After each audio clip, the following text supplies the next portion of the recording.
A ideologia da competência, por Marilena Chauí.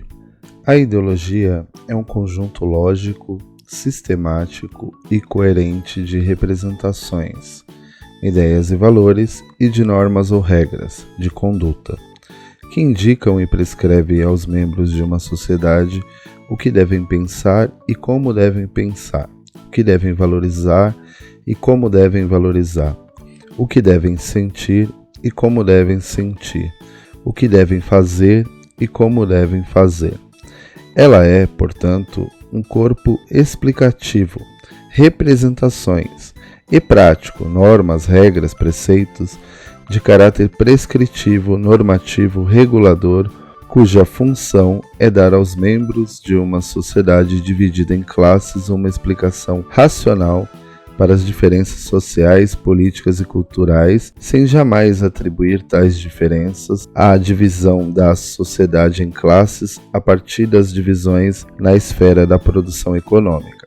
Pelo contrário, a função da ideologia é ocultar a divisão social das classes, a exploração econômica, a dominação política e a exclusão cultural, oferecendo aos membros da sociedade o sentimento da identidade social fundada em referenciais identificadores como a humanidade, a liberdade, a justiça, a igualdade, a nação. Como salienta Marx, o primeiro a analisar o fenômeno ideológico, a ideologia é a difusão para o todo da sociedade das ideias e dos valores da classe dominante, como se tais ideias e valores fossem universais e aceitos como tais por todas as classes. A ideologia burguesa, como explica Claude Lefort, era um pensamento e um discurso de caráter legislador, ético e pedagógico, que definia para toda a sociedade o verdadeiro e o falso, o bom e o mal, o lícito e o ilícito, o justo e o injusto, o normal e o patológico, o belo e o feio, a civilização e a barbárie.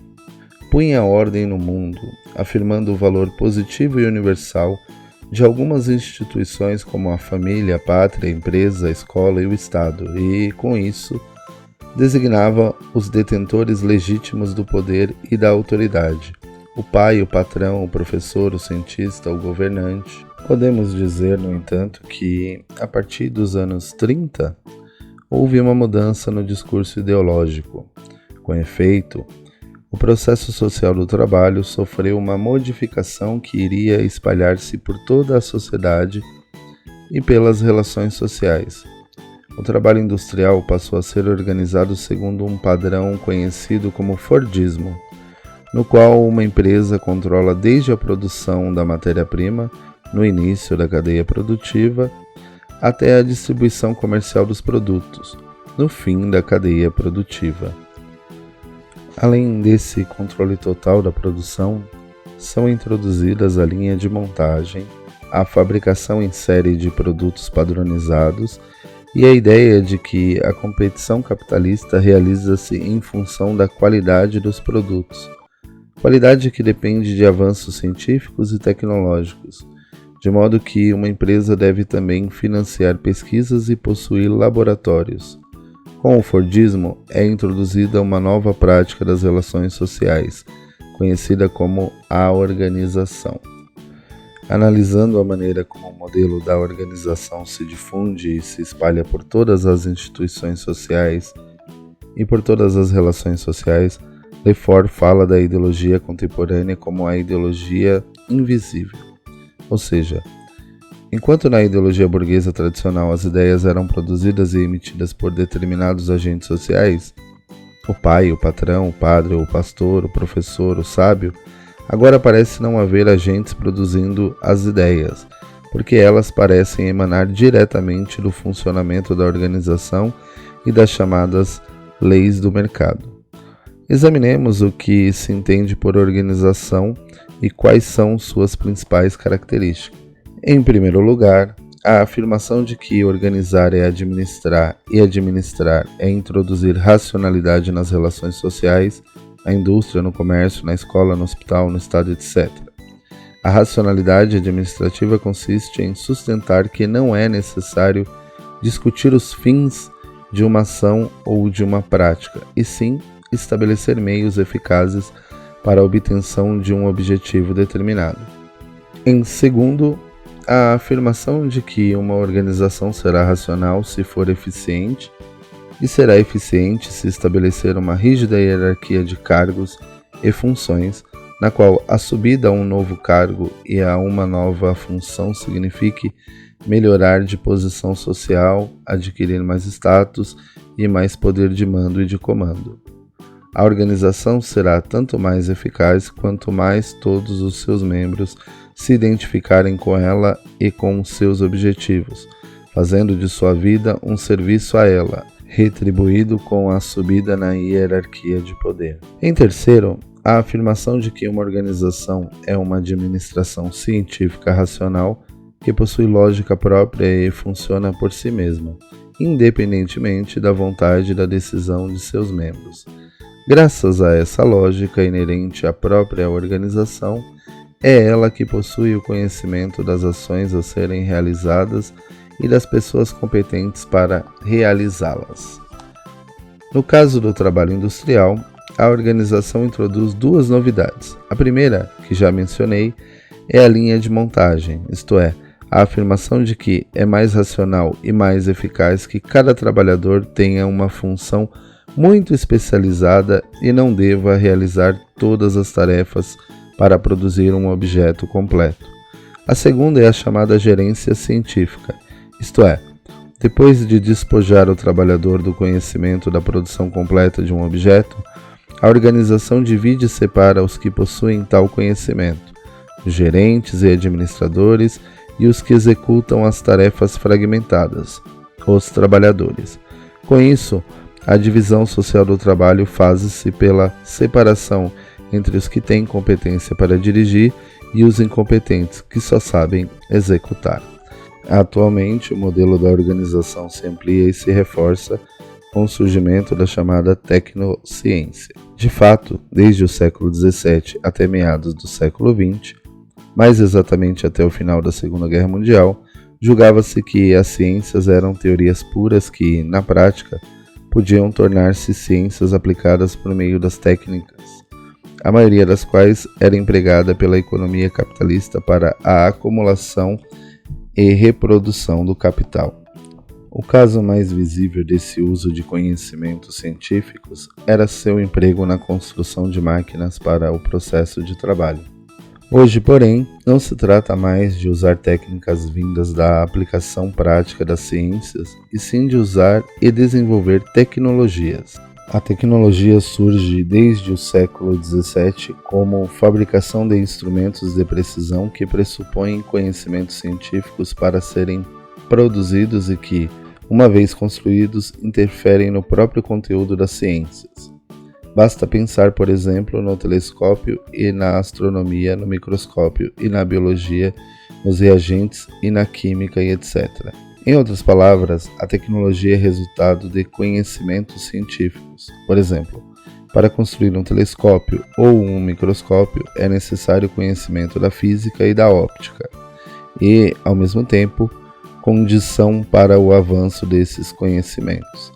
A transformação da técnica em tecnologia e a absorção das ciências pelas tecnologias levou ao que hoje chamamos de tecnociência. Essa palavra designa a articulação e interconexão entre técnica e ciência de tal maneira que ambas são inseparáveis e buscam os mesmos objetivos, e, sob certos aspectos, são as exigências técnicas que comandam as pesquisas científicas. Por quê? Porque a tecnociência foi instituída por grandes empresas capitalistas que, com o modelo fordista ou a organização, criaram laboratórios e centros de pesquisas voltados para a produção econômica. Com isso, as ciências passaram a participar diretamente do processo produtivo, na qualidade de forças produtivas.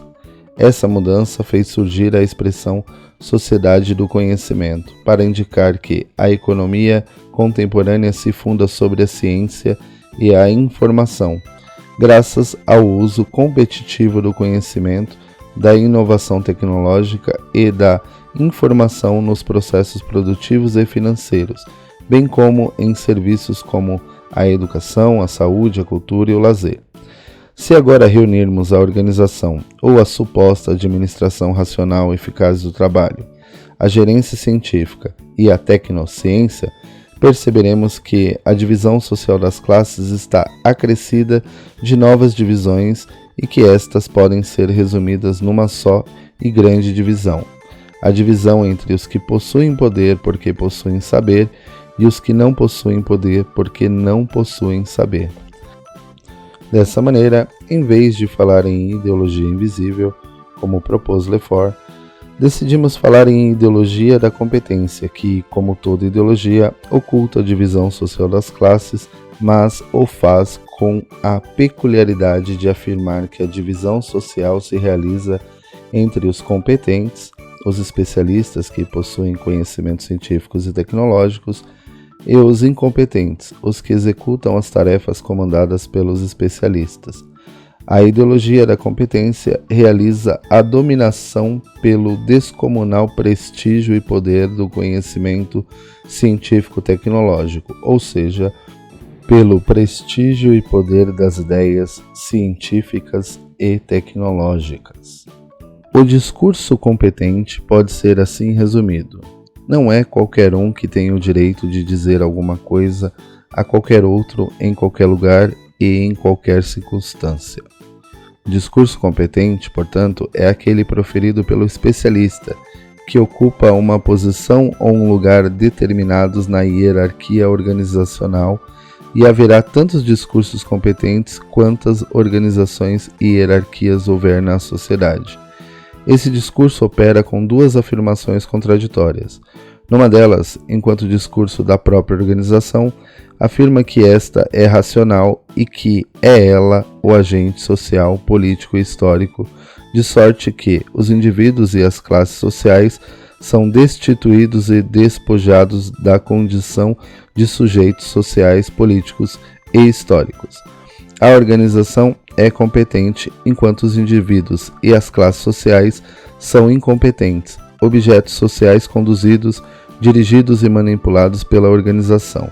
Na outra afirmação, o discurso competente procura desdizer a afirmação anterior, ou seja, depois de invalidar os indivíduos e as classes sociais como sujeitos da ação, procura revalidá-los, mas o faz tomando-os como pessoas ou indivíduos privados. Trata-se do que chamaremos de competência privatizada.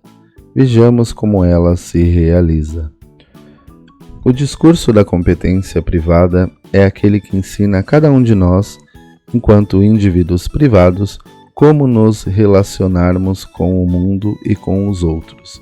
Esse ensino é feito por especialistas que nos ensinam a viver.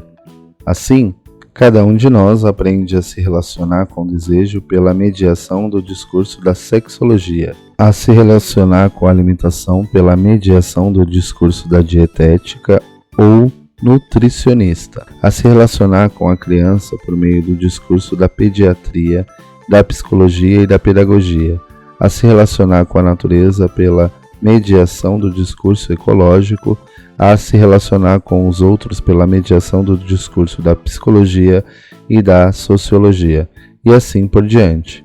Na medida em que somos invalidados como seres competentes, tudo precisa nos ser ensinado cientificamente. Isso explica a proliferação dos livros de autoajuda, dos programas de conselhos pelo rádio e pela televisão, bem como dos programas em que especialistas nos ensinam jardinagem, culinária, maternidade, paternidade, sucesso no trabalho e no amor. Esse discurso competente exige que interiorizemos suas regras e valores se não quisermos ser considerados lixo e detrito. Essa modalidade da competência é inteiramente absorvida pela indústria cultural e pela propaganda, que passam a vender signos e imagens, graças à invenção de um modelo do ser humano sempre jovem, graças aos cosméticos, por exemplo, saudável, por meio da malhação, por exemplo, e feliz, graças às mercadorias que garantem sucesso.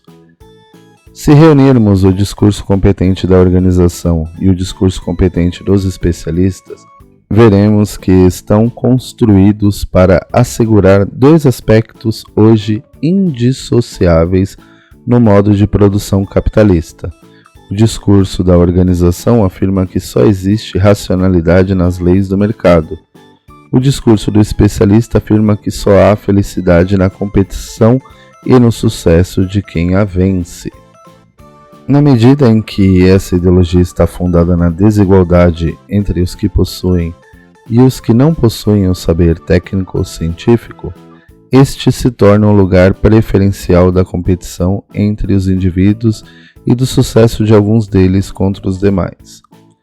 Isso se manifesta não só na busca do diploma universitário a qualquer custo, mas também na nova forma assumida pela universidade como organização destinada não só a fornecer diplomas, mas também a realizar suas pesquisas segundo as exigências e demandas das organizações empresariais, isto é, do capital. Dessa maneira, a universidade alimenta a ideologia da competência e despoja-se de suas principais atividades, a formação crítica e a pesquisa. Esse capítulo foi retirado do livro A Ideologia da Competência, de Marilena Chaui, Escritos de Marilena Chaui, volume 3, organizado pelo André Rocha, livro publicado em 2021 pela editora Autêntica. Esse é o segundo capítulo, homônimo, chama-se A Ideologia da Competência.